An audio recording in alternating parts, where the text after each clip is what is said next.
Looks like we've got an actual original brand new promo leaked for this coming Friday, so we'll kind of talk about what that might mean for the future of leaks as well. We've got a massive Player of the Month winner. We've been talking about it for a while. It is Vinícius. He did win the Player of the Month. Let's talk about preparing for that. And a couple other random things that I kind of want to touch on today too. But I think, well, first of all, thank you for being here and watching. Second of all, 87 plus Encore Hero player pick did come out. Repeatable twice every 2 days, and it looks like my hairy ass. If you guys want to buy coins, you can go to mmoxp.com. The link is in the description. Use my code JFC at checkout for a 5% discount. 86 rated, 87 rated, 87 rated with the team of the week. It's coming in, I think it's like 275 right now. And the reason this is so expensive is because there's cards like Lucio, Company, Schneider, Tevez, right? There are some cards like a million coins plus, but if you scroll down here, there's a lot of shitters. We have a whole other page to look at of cards. We're still sitting like below 100k, right? We got all of these here that are basically discards. So yes, it's a player pick with one of three, but I think that if you're not a person who does every SBC, then just stay away. Like, we've got so many player SBCs to put cards into right now. It's like, why not just get yourself towards something? We got George Haji today, who has Dead Ball Plus, Butt Finesse Shot Plus, and 5-star, which is pretty awesome. And he's got pretty good base playstyles, as well as like the stats are obviously going to be pretty good on these types of cards, but the playstyles as well: technical, first touch, incisive pass. He's actually got some pretty good ones. And being 5-star, I don't think it's a bad card at all to complete. I think it's like 400 something K. I want to say 450 or so. And that's okay. I think that there's just so many good players out right now. Go and, build yourself towards a Franck Ripper, Roberto Carlos. I mean, there's all these cards out right now. It's like a gamble pack. I mean, what's even the point? But okay, on to leaks. We got a new GOLAZO promo. That's what this one is going to be called, with the heroes and the icon card design. My guess will be something similar to Trophy Titans last year, where we just had heroes and icons in the promo, and people kind of thought, well, the pack weight's gonna suck for these because only icons and heroes and promos means it's gonna suck. But actually,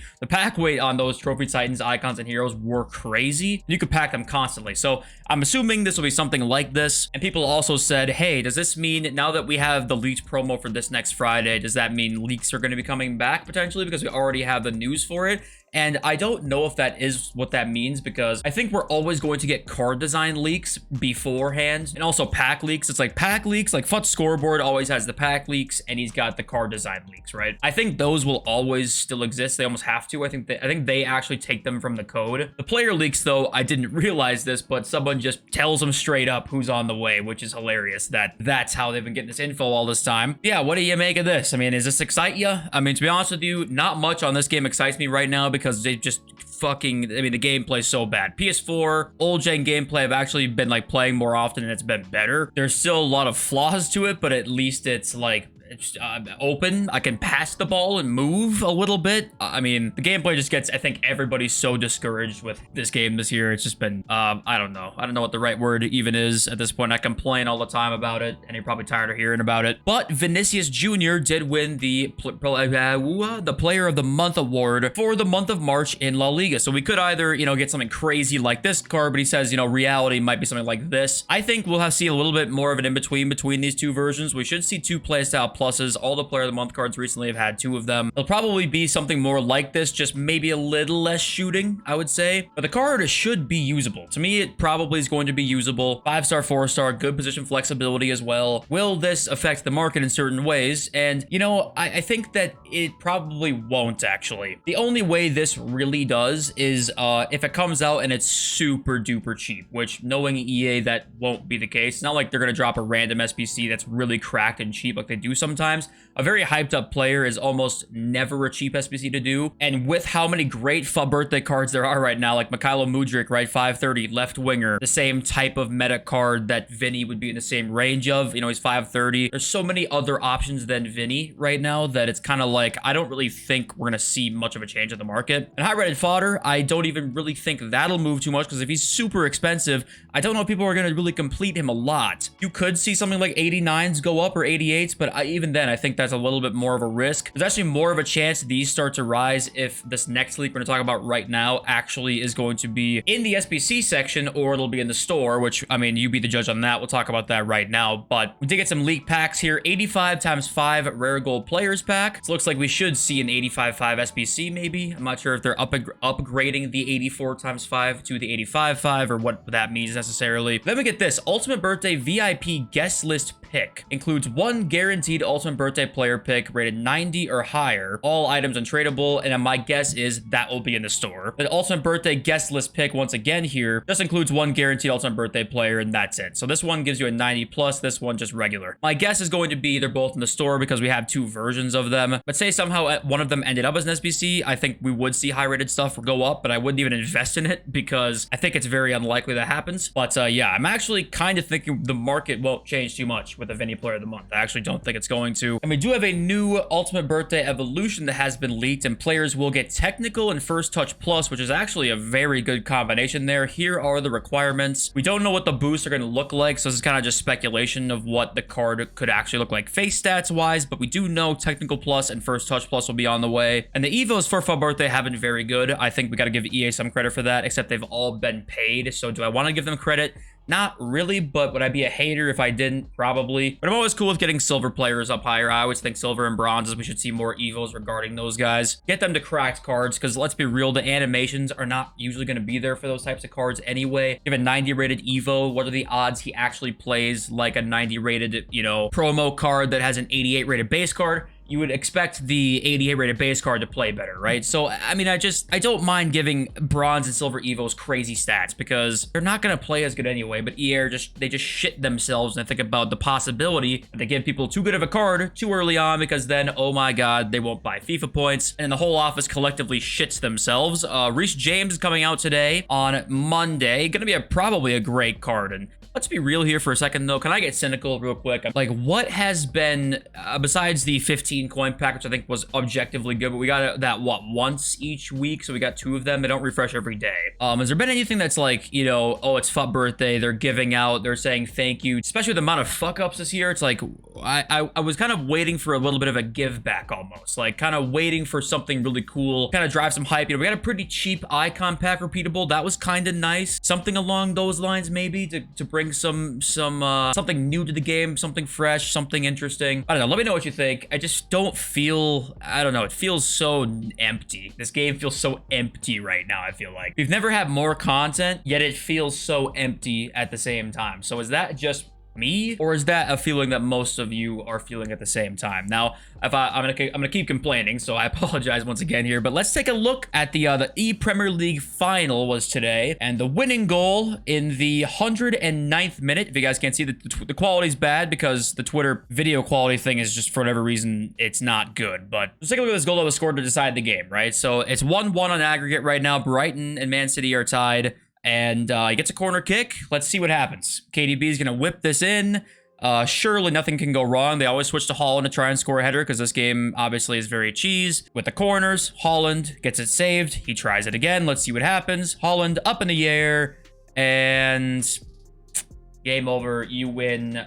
I think it was a 6-figure grand prize, I believe. Yeah, I would have the same reaction as well. I mean, it's just so terrible. I mean, this shit cannot be taken seriously. It's pure chaos in the box. I mean, fuck off. I actually can't find what the grand prize was, so I shouldn't even say it's 6 figures, but yeah, that was it. And the FIFA esports thing is one of the most ridiculous things. If you watch an event, which I'm sure most of you have now because of the objectives and shit like that exist, the FIFA esports scene is such a joke. The game is so bad at an esports level. It is just, it'll never be serious. It's all a marketing endeavor to try and possibly, it's just all a big advertisement for their game. It's not actually making them money. Almost no esports right now make any money. They are no different. Their game is just hot ass at an esports level, and people simply would not tune in if it wasn't for getting rewards in game. And the whole thing really is just a bit of a joke. I know I'm being very cynical about it, but the whole thing really is kind of a farce. Let's be real. Now we're getting towards that time where FUT Birthday cards could potentially be a buy. We know the promo coming up next is GOLAZO.